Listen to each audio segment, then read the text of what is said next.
they're why I do this now. Can I go into Civil War? Alice was. That's wonderful. When I went to Herkimer County Community College, and I didn't know where I was going to transfer to, and Dean Campbell says, look, he says, I can get you into Cortland. And I said, well, that's good. You know, all my friends are going there, all my buddies, that's probably a good thing. He said, well, look, he says, you got to promise me one thing. He said, if you go there, he said, you can't leave that school without taking Stewart and Johnson's Civil War course. He goes, I hear that's just the greatest thing going. And I said, well, okay, I'll tell you what, I promise you, I won't leave until I take that course. But when I got to Cortland, everybody was talking about it. This is pretty interesting. I mean, these guys would fill up a lecture hall Thursday nights, the Thursday night show. It went from 7 to 11, and it was all slides. And two of these guys would get up there, and they just do the whole Civil War. And Alice plays banjo. yep, and he had his Dixieland jazz band. He was into that and everything.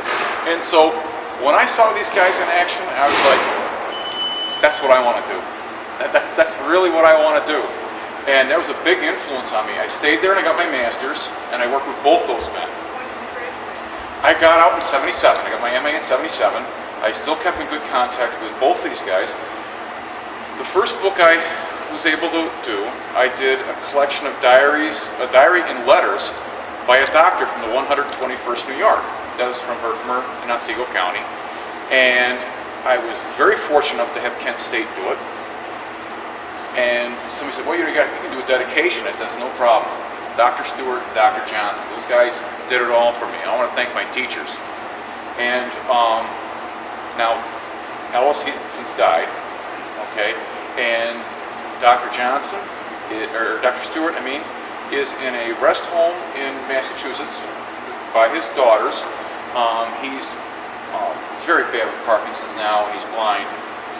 But I got him a copy of the book, and I was told by his daughter that his wife read it to him. So I was really tickled by that. I still get Christmas cards and stuff like that, and I still keep in touch with him. So that's great. I'm glad that somebody recognizes that. Hi, I'm Jim Greiner, and I had to get the belt on. I guess it's getting cold out there. All right, so I did that, and of course the driving, we got lost. All right, now. Did you stop and ask for directions? Yes, I did. Well, see, there you go. I did. Okay. All right. What do we have here? I've got to admit, my original intention was not even to go in the direction of this book. All right. When like I explained to this lady, worked on Dr. Holt's letters of the 121st New York, I saw a real need to do a new regimental history. I figured, well, now that I've got my foot in the door here in the Civil War stuff, and I've got a lot of the material, I want to advance this and do a new regimental history, because the one that was out came out in like 1921, and they relied on a diary, Clinton Beckwith's diary. I thought, well, I've got a lot of new material here, now I'm going to move in this direction. But what I was thinking of was this. I needed new material. I needed new footnotes, new material. The big Civil War historian today is of course Shelby Foote. Everybody talks about him since seeing the Ken Burns show on the Civil War. But for guys my age, the big Civil War historian for me was Bruce Catton. And Bruce Catton did good Civil War books. And what fascinated me about Catton was that he wrote book after book after book. He never repeated himself. He always had new material. I said, well, that's what I got to do. I don't want to repeat myself. I've got to get new stuff. So I was searching around for, new letters, new diaries from the 121st. I didn't want to keep continually using Dr. Holt. I thought that'd be a little, ridiculous. So I was searching around, and what I did was I did it in the reverse order. I got a list of the 10 company captains from the 121st from Herkimer and Otsego County, and I looked to see which ones stayed around. Now, only one of them lived. All the other ones, remaining 9, either resigned, got so badly beat up they couldn't come back to active service or they were killed. And the only one that really came in 1862 and was there at Appomattox was this John Kidder. So I thought, well, okay, that can't be that too difficult. I had his pension record. I got that from Washington just to find out where this guy went. Because if he lived, he must have family. So I got the pension record, and it said that he died in around 1903 in a town called Lawrence, New York. Oh boy, where's that? Well, it was south of Cooperstown, a little town. I said, well, that's good. But the best part was, his wife died in the 1920s. Now, that's not a long time ago. My grandmother was around in the 1920s, and people in my town remember my grandmother, so maybe somebody would remember Mrs. Kidder. So I wrote to the librarian there and said, you know, here's what I'm doing. I'm sort of looking up something here. Can you help me out? And I got a postcard back a couple days later. Her nephew will call you. Soon the phone rang. It was Dick Rose. He was a town historian from Lawrence. What do you want to know about my famous family? Jeez, okay. You know, I'm doing a little research here, and I was telling him I was going to work on a book, and he said, well, he goes, we got a lot of stuff. I said, well, like, what do you mean by a lot of stuff? He goes, we got about 90 letters, and we got a box full of photographs no one's ever seen before. Well, after I caught my breath, I was like, this is gold. I said, well, you got to see him, though, you know. So he says, no problem. He says, I got a copy of this stuff. He says, well, we'll get them to you. I said, good, because I don't want the originals. I want to work with a copy, a Xerox or something like that. I really don't want to touch the originals. I mean, they're your family. You hold on to them. Hung the phone up. The phone rings again.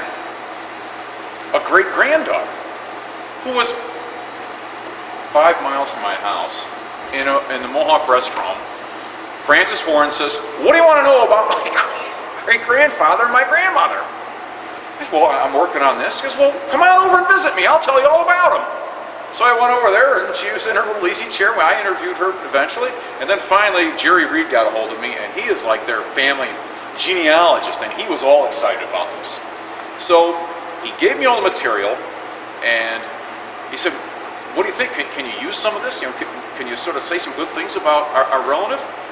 Well, the more and more I got into it, I was sort of setting aside the idea of a regimental history and going for a family story instead. Because I think what we had here was something that was pretty unique, all right?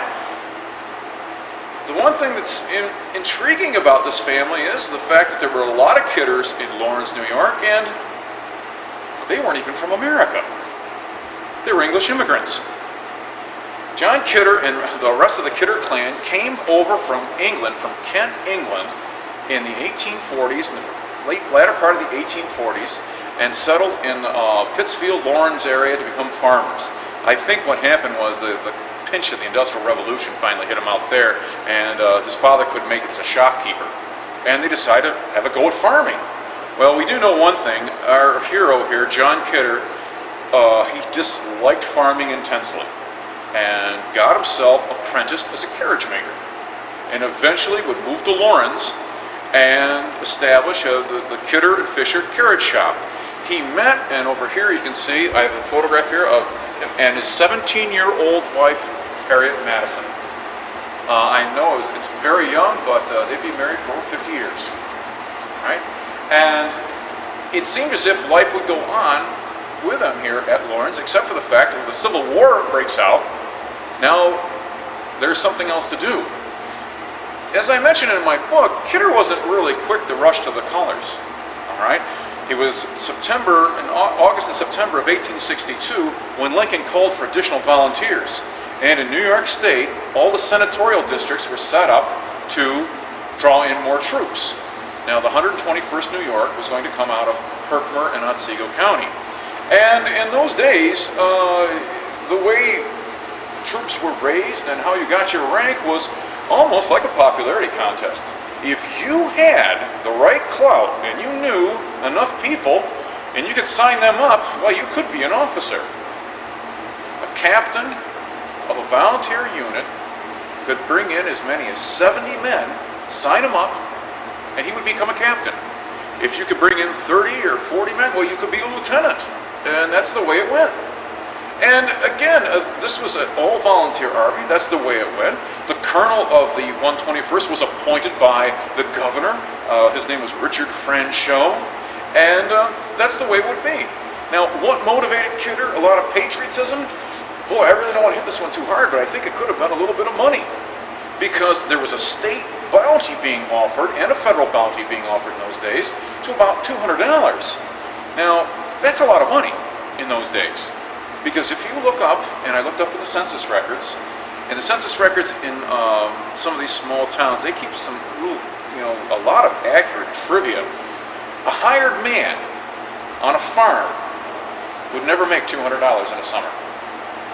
So $200 for going to the army potentially was good cash. And don't forget, the editorials in the newspapers from Little Falls and Herkimer all said the same thing.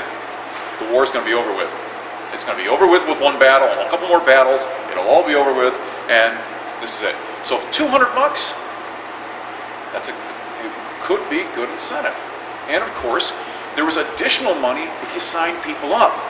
So Kidder was, slighted to make a little bit of money here. So hence you have him and his desire to get his neighbors and friends into Company I of the 121st New York. All right. Again, he had absolutely no idea what to do with soldiering, but he did have an ace in the hole. His lieutenant was Delavan Bates. Bates had dreamed of a military career, but he never was accepted at West Point. So when Bates came on board with the 121st, he brought his military books with him. So Kidder and Bates burned the midnight oil, so to speak, trying to study up on military terminology and things like this. The 121st, I think, would have been just a regular infantry regiment in the state of New York had it not been for one thing. 1 month after they were in the field, Colonel Richard Franchot decided that, well, this military thing isn't really my cup of tea. So he promptly resigned his commission and went back to his seat in Congress. All right? And this is the wonderful thing about the Civil War. Officers could resign their commissions and go home. And enlisted people couldn't do that. They had to stay in. So Franchot left and went back into politics. You have a gentleman here who never won a battle or lost an election. I mean, he was just a politician. Well, it did leave the door open for a West Pointer. And this had a big impact. Almost every letter I ever read coming from anyone with the 121st was taken by the fact that Emory Upton was West Point, and that meant professional. Now here you've got a guy who's just in his 20s coming onto this regiment, and he's really going to whip him in shape. Upton is regarded as one of the finest soldiers this country has ever produced coming out of the Civil War. He graduated 6th in the same class that old George Custer graduated last in at West Point. All right, he was one of the only few men in blue to successfully command artillery, infantry, and cavalry units in the Civil War. Quite a record of accomplishment. When you're with Upton, someone once said, chances are you're going to see hard fighting, because he was really going to push the envelope all the time. All right? Kidder, of course, was taken with Upton, but in a way, sometimes didn't get along with him. Upton had a very strict interpretation of the military. The officers are here, and the enlisted men are here, and you don't mingle. And this was difficult for someone like Kidder, who, don't forget, Company I, those were his neighbors. Those are the people who came to his carriage shop every day. All right? One of them was his own brother. One of them was his troublesome brother-in-law. So it was a very, very difficult transition for him to make, and it takes him a long time. By the time the war ends, Kidder has no problem. I'm an officer, and you people are enlisted men. There's that switch there.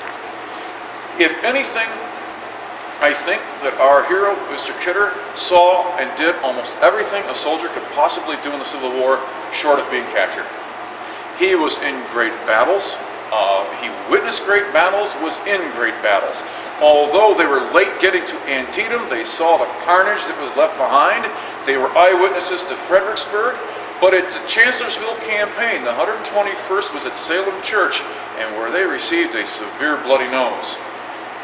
When you add up the totals there, the 121st suffered more regimental deaths and casualties than any other Army unit in that battle. They were right up in the front at Salem Church, and they got hit hard. At Gettysburg, they watched.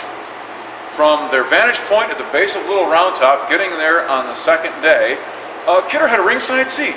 And in the book, I made sure that I didn't edit that letter one bit. One of the things that's interesting about doing this line of work is how a little bit, well, brave you get yourself. When I had this, there were 2 correspondences about Gettysburg, and I wanted to make sure, since there's so many Gettysburg people out there, that this is I want to be careful with my footnotes. I got a hold of the senior historian at the Gettysburg National Park. I said, look, can you check my footnotes, check my homework, and see what I've done? And I want to make sure this is going to go to publication. I don't want any mistakes. He said, sure, just send it to me, I'll do it. Wow, that's great. About a week or so later, he sent it back. He had a few corrections, and I made a couple boo-boos, and I corrected them. But he did add an interesting note. Kidder mentions that when the rebels were coming back from Pickett's charge, because they could watch it, they formed a hollow square. Now that was an old style of fighting from back in the first part of the 1800s, really. You know, usually when you think of Pickett's charge, they come back and just disarray. But he said no, they came back and they formed a hollow square. And Scott Hartwig said, I never saw that before. That's interesting. So, hey, maybe we've added something new to what happened at Gettysburg. Their big moment in the sun for the 121st really had to come in Spotsylvania, when Upton led 10 hand-picked infantry units on a fantastic infantry charge that crashed into the Confederate lines, the Mule Shoe, on May 10th. It was a classic infantry charge with which the 121st was in the lead. Kidder managed to get through that one unscathed, but a couple days later received a severe wound in the head.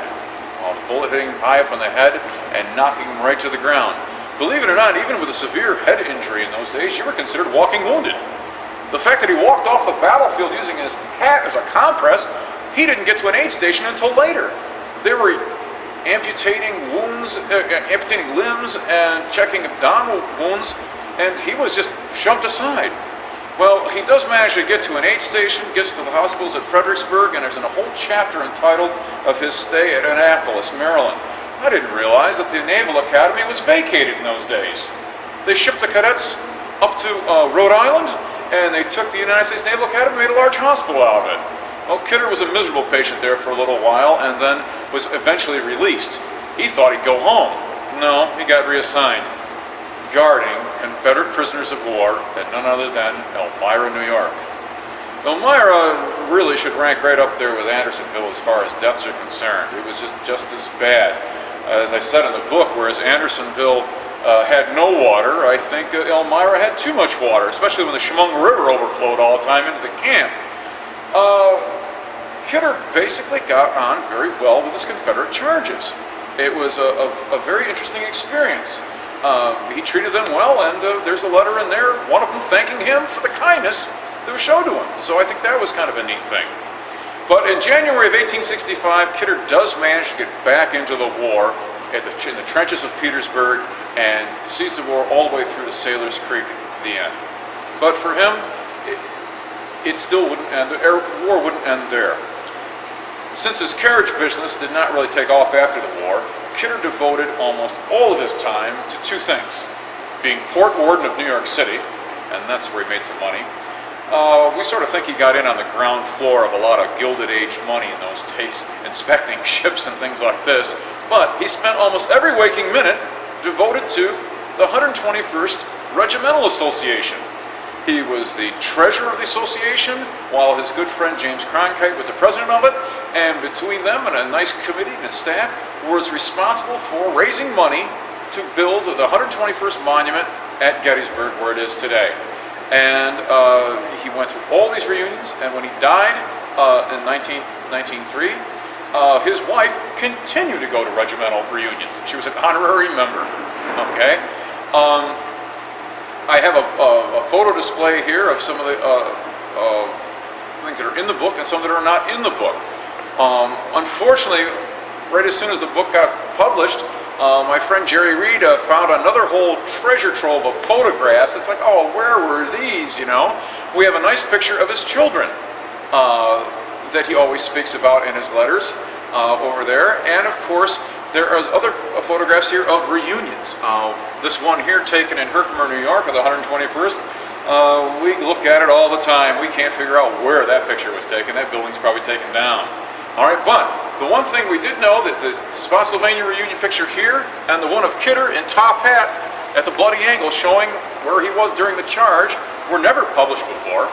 We sort of like to, think that that's kind of kind of special, right? And of course, also in the book we have pictures of his Lieutenant Delavan Bates, who later resigned, went to the colored troops and received the Medal of Honor. And of course his business partner, Elisha Fisher, blacksmith, who eventually did get in the 121st, but really never got as far as Hart Island, New York City, where he too was guarding Confederate prisoners of war. I didn't realize that that was a large prison camp down in New York City either, right?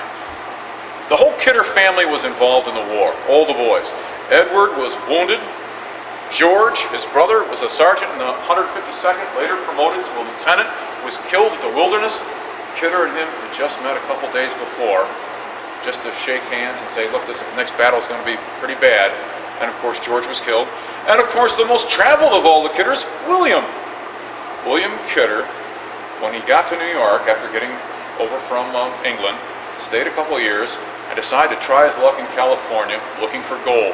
He crossed the Isthmus of Panama, got to the Shasta gold fields, and when the Civil War broke out, enlisted into California volunteers, fighting Indians, of all things. And of course, the other Kidder, Major, who found himself, an Englishman, enlisted in the 69th New York, a predominantly Irish brigade, and I think he kept his mouth pretty quiet in those days. All right. The end of the book, I decided to do something different. I have a list, of course, all the members in the Company I and what happened to them. But in order to tie up loose ends and what happened to everyone, there's a whole series of mini biographies there. Kidder always talked about a lot of people, made a lot of friends, and I thought it'd be kind of nice to find out what really happened to them. So the whole back of the book is devoted to that also. Okay? Do you have any questions? It's my favorite part, just answering questions here. I've done all the talking here. Then you back row, you? No? No, okay. My wife. My typist. Decipher of bad handwriting. Yes, by the way, I am terribly old-fashioned. This is the product of the Smith Corona typewriter manual. I don't use computers. Just it did finally go to the computer when you did it, but I couldn't do that. So my mind just doesn't work as fast as a computer. I've got to really hash it out, write it out every now and then. Yes, sir. The wealthiest in the family would be John Kidder, finally, okay? He didn't leave a will, but he left an estate worth well over $15,000 and property all over the place. We're still trying to pull together what happened here. For some reason, I don't know how they did it, but I think Harriet, his wife, somehow got land through the Homestead Act out in Kansas. And they sold that to a relative or something like that. But he didn't leave a will, but left Harriet very well off, okay? And as a matter of fact, I think that 2 days after John Kidder died, Harriet applied for a widow's pension, okay? And Harriet, I might add, helped other women with their pensions. We find her signature on quite a few. The home here, their home is right here at the bottom, and it's a beautiful place. And the picture, the colored picture up there shows you what it looks like now. You might say it's a good ad for historic preservation. The poor house is really sad now in Lawrence. Okay? And as a matter of fact, in Lawrence, getting back to that, I've given out a lot of directions how to get to Lawrence and how to get to the cemetery. Kidder's tombstone is right here, and the fact that he was proud of his Civil War record is evident by the Greek cross with regimental numbers, division numbers, the American flags, and the fact that it puts down that he was born in Kent, England. Okay? The only thing that's amusing about it is the family put it up many, many years after both of them had died, and they spelled Harriet's name wrong on the tombstone. It's Madison, not Matterson. So, but if you stand where this tombstone is, you can see all the people Kidder ever talked about. You see the Dr. Strong's tombstone. You see his brother-in-law, who we always called One-Armed Charlie Madison. Harriet's brother, Charlie, was in the 76 New York. He lost an arm at Gettysburg. And Kidder always looked after him. He always wanted to know where he was, what he was doing, try to help him out with little jobs and all this sort of thing. You see the tombstone of Elisha Fisher is right there. And, of course, any of the other people within Company I were right there. They're all within just looking distance in this tiny little cemetery in Lawrence. The streets and basically are the same in that little town. The only thing that's different is some of the older homes are sort of falling apart. Okay. You mentioned Salem Church. Yes. And the hospital in Fredericksburg. Were there other hospitals around there? In order to answer that question, I was asking that question myself. All right. After the Battle of Chancellorsville, okay, of course, the Union Army vacated across the Rappahannock River into camps and things like this. But in the 1864 campaign, when Grant started going after Lee at the Wilderness and Spotsylvania and Cold Harbor, Fredericksburg itself was turned into a very, very large hospital in itself. Every building there was used for dead and wounded men. I looked at William Frassanito's book. He's a very clever historian. He wrote a book called Gettysburg, A Journey in Time, where he took pictures of Gettysburg that were taken in 1860s and compared them to today to show you where those battle scenes were. He did the same thing for Fredericksburg. And because I wanted to find out about the hospitals there.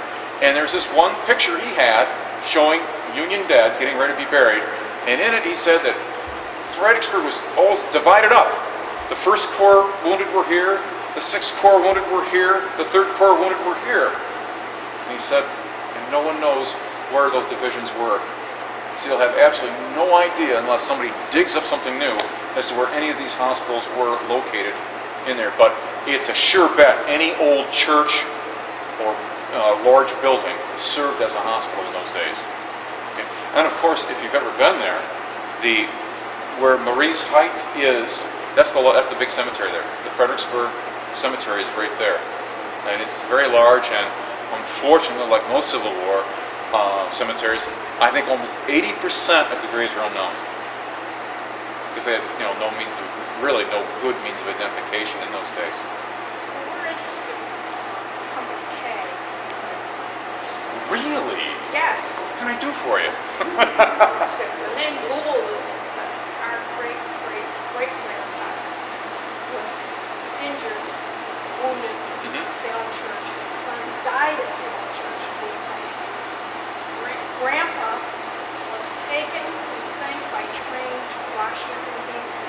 Many hospitals there. And there is Harwood or Harewood Hospital. And we would like to find out where he was buried, of course, but we probably won't. But we're very interested in... Did you get the pension records? Yes. Okay. No information there, right? Some, but not a lot. It does indicate that he was transported to Washington, D.C. All right. They had a leg injury. Okay. That he died, and he was never brought home to our knowledge. Now, he enlisted, he went to Herkimer, but he was from Otsego. Right. Which is Otsego County. So we know that, but we know very little. Okay. I'll tell you what, I'm going to get your name and address here so I can look stuff up at home so I can get back to you. Okay, because I don't know what I have at home. Maybe I can help you out Also here. an important grade. Hey, there you go. Okay. No, I'll get your name and addresses. I've got a lot of 121st material at home, and I'll see what I can pick up. All right, and see if there's anything there. You never know. And of course, on the internet now, they've got a lot of the Civil War cemeteries they list who's there. Okay. We were concerned when we wrote to the Spotsylvania battlefield to ask if they knew of the grave of George Kidder, and they said that after that battle was over with, they didn't get a chance to go back to bury the dead until at least 3 weeks later. So they said that the chances are, I said, oh wow, that's horrible. So that's why there were so many mass graves in those days. Okay.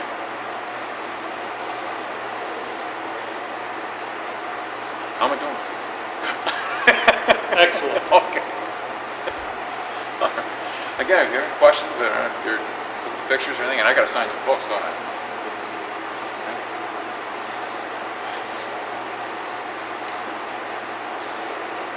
Okay. Yes. Oh my goodness, this is classic. When Kidder got back to the carriage business, I mean, he really wanted to breathe new life into it. But many things happened, and it didn't seem like his heart was in it. I mean, here's a guy who has now really been around. He'd been to Washington, he'd been all over the state, he'd seen great things, and all of a sudden he's going back to that little microcosm, that little itty-bitty Lawrence, and it's like, you know, you wonder if he was into it. Well, he and Fisher got back and paid off their creditors, tried to get the place going again, sold a couple wagons, and one by one, you know, little stores were going bankrupt. Well, in a classic move, he and Kidder decided to mutually dissolve the carriage business, okay, going in debt, and they were going to declare bankruptcy. So what he did was he put all his assets in his wife's name and declared bankruptcy. Wow, I thought that was something new. I mean, they were doing it in those days, you know. Well, Elisha Fisher doesn't give up. He's the blacksmith, and he still wants to keep doing this, and he opens up his own little shop, and then later he'll go down into Oneonta and work, and then Kidder sort of goes back to New York for a little while, and he's lobbying for this job to be a port warden, which basically means incoming ships that come in, before you can load the cargo, they have to be inspected to see if they're in good shape and make sure they get on the dock and the whole bit, and you have to charge the ships to do this. And there are only like about 9 or 10 port wardens, and whatever they charge these ships, they all put it in together and divided it up, and that's how they were paid. These guys were not on the payroll of the state of New York. So it was a state job, but depending on the amount of ships you did, that was your pay. So for some reason, he wanted to do this. Now, he didn't know beans about boats, but this is the job he wanted for and lobbied for. And I asked his great-granddaughter, and I said, did you ever hear any stories like this? And Francis said, well, he says, when he got out of the Army, the military was still there. Everyone always said that, you know, he would have liked to have stayed in the Army, but he didn't want to go out west or anything. But he liked things, as she said, military, everything in order. And you're not getting that with a carriage business. So, to New York. And of course, this strained the family because he may have seen the bright lights of the city, but Harriet's a small town girl. That's her house, and she wasn't going to leave it. So for the 20 years that John Kidder was the port warden of New York, Harriet stayed in Lawrence, and John stayed in New York. And every other weekend they'd visit one another. And they did it for 20 years. And like I said, he had to have money out of this, because every time you turn around, there's a picture of him at Gettysburg, him at another reunion. They save up their money and they go out west. They take the Transcontinental Railroad and go out west to see his brother in California. And so he did lead the good life with that money. So the carriage business, I think, it probably fell victim to the Industrial Revolution, you know? No, that was the word. No body by Fisher on that one. So, but that's how that all ended. Okay, but again, I think he saw the city for opportunity, money, and that was it. And I'll tell you, his son followed him right down there. We've got a family picture over here. His only boy, whom we named George after his late brother, George followed him right down to New York, got in the butter and egg business, you know, and just followed him there. All right. Like I said, I've been going all over really the upstate New York area, you know, talking about the book, and every now and then we get surprises. We did a book signing in Oneonta, and a guy came up and said, I got to have this book. I said, well, that's good. I'm very happy. He says, no, that's my great-great-grandfather. Who are you? I didn't know who this guy was. Unfortunately, his cousin was right over there. So I got to introduce you. I think this is one of your family members. They sat down and traced out family trees. That's right, they were cousins. They had never met before. And of course, again, learning new things. I did a speech a little while ago, and we talked about Richard Franchot being the original colonel of the 121st, and he resigned. I had a lady stand up and say, well, you know who he is, don't you?